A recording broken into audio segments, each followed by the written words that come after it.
Thank you for joining us for today's Lenten Devotion. This is Wednesday, March 18th. Our reading for today comes from the book of Exodus, the 17th chapter, verses 1 through 7. The whole Israelite community set out from the desert of Sin, traveling from place to place as the Lord commanded. They camped at Rephidim, but there was no water for the people to drink. So they quarreled with Moses and said, "Give us water to drink." Moses replied, "Why do you quarrel with me? Why do you put the Lord to the test?" But the people were thirsty for water there, and they grumbled against Moses. They said, "Why did you bring us up out of Egypt to make us and our children and livestock die of thirst?" Then Moses cried out to the Lord, "What am I to do with these people? They are almost ready to stone me." The Lord answered Moses, "Walk on ahead of the people. Take with you some of the elders of Israel, and take in your hand the staff with which you struck the Nile, and go. I will stand there before you by the rock at Horeb. Strike the rock, and water will come out of it for the people to drink."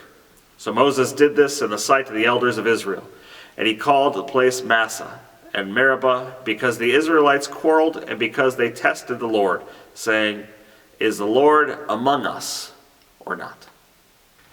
Today's Lenten devotion is entitled Refreshment from a Rock. It was early in their journey, and already Israel neared rebellion against Moses.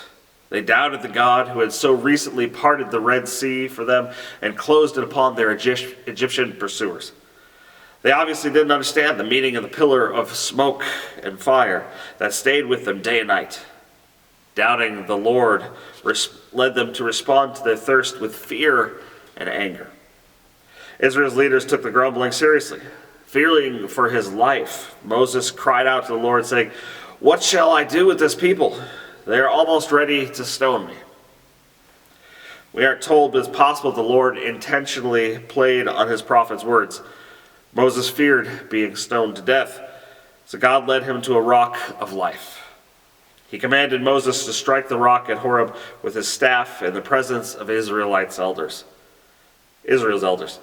Just like that, the Lord poured life-giving water out of a dead stone.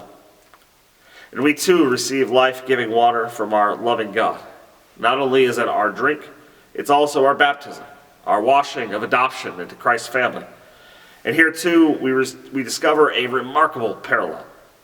Moses struck the rock and poured out life-giving drinking water. The Father struck the rock that was Christ and outpoured life-giving baptismal water. God be with you. Stay safe and keep the faith.